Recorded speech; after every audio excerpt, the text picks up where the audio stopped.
हरे कृष्णा, राधे राधे। कार्तिक मास की जय हो, कार्तिक के ठाकुर जी की जय हो। आज मैं आपको कार्तिक की एक कहानी सुनाऊंगी। एक बुढ़िया थी, वो कार्तिक नहाने जाने लगी।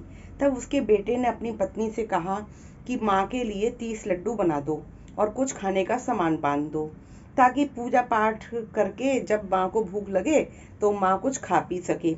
तब बहू ने जल भून के 30 लड्डू बना के उसके साथ बांध दिए और बुढ़िया कार्तिक नहाने के लिए चली गई। नदी किनारे कुटिया बनाकर रहने लगी। बुढ़िया रोज सुबह उठती और नहा धो के पूजा पाठ करके जब लड्डू खाने बैठती तो हनुमान जी बंदर बनके उसके सामने प्रकट हो जाते। तब बुढ़िया खुश होकर बंदर को लड्डू खिला देती। इस तरह से वो रोज बंदर आता और बुढ़िया के लड्डू खा जाता।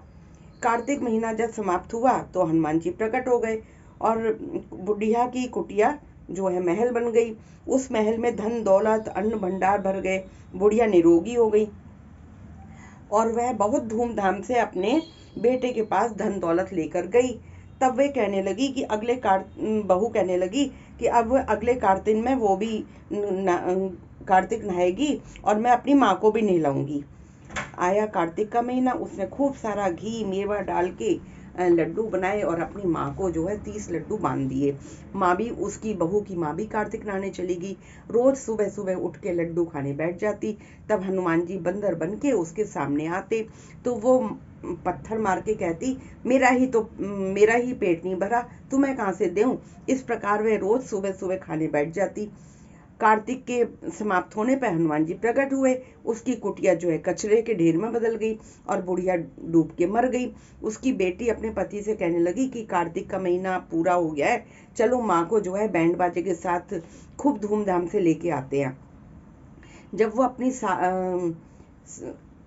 जब वह अपनी माँ को लेने अपने पति के साथ नदी किनारे गई तो देखती है कि ना तो वहां पे माँ है और ना ही कुटिया। पति बोला, अरे तुम्हारी माँ ने यहीं पे तो कुटिया बनाई थी, गंगा के किनारे, कहाँ गई।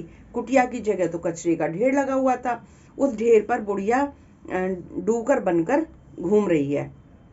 तब हनुमान जी प्रकट होते हैं, बोले कि बेटा, तुम्हारी माँ ने सच्चे मन से कार्तिक नहाया था, पूजा पाठ करी थी। मैं जब भी उसके पास आता वो उन्होंने मुझे सारे लड्डू खिला दिए और वो खुद नहीं खाती थी। इसलिए तुम्हारी माँ पर मेरी मेहर हुई और सारे देवता बरसे। और ये बुढ़िया पापिन मन से यहाँ नहीं रहती थी, इसने खाली जल के यहाँ पे बैठी थी। जब मैं इसके पास आता था तो मुझे पत्थर मार के भगाती थी।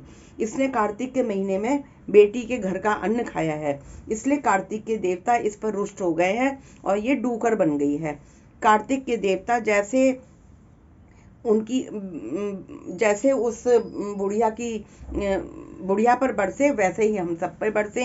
जैसे बहू की माँ पे बरसे वैसे वो किसी पे ना बरसे।